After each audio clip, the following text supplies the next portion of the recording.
সারা দেশ মা দিয়ে ভরা, সারা দেশ বাবা দিয়ে ভরা, কিন্তু আদর্শ বাপ মার খুবই অভাব। সারা দেশে গুটলে গুটলে জায়গার মধ্যে চেয়ারম্যান মেম্বার আছে, কিন্তু আদর্শ চেয়ারম্যান মেম্বারের বড় অভাব। সারা দেশের মধ্যে আলেম ওলামা এখন হয়ে গেছে, কিন্তু মুত্তাকি আলেম খুঁজে পাওয়া অনেক কঠিন হয়ে গেছে।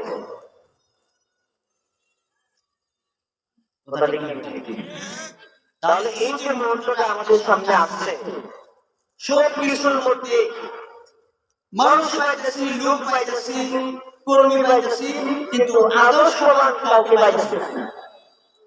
ঠিক তেমনি ভাবে আমাদের কাছে একজন আদেশ শাসক, আদর্শবান সরকারেরও খুব অভাব। রাসূল সাল্লাল্লাহু আলাইহি ওয়াসাল্লাম যে বলছেন যে সরকার হইল, যে রাষ্ট্রপ্রধান হইল, আর সে সরাসরি আল্লাহর আরশে চাইনিজে স্থান পায় যাবে, এটা কি তার ঠিকানি কথা? আল্লাহ তাআলার আরশে চাইনিজের জায়গা পাইতে হলে সরকার হওয়ার পাশাপাশি সরকারকে ইনসাফ ওয়ালা হতে হবে।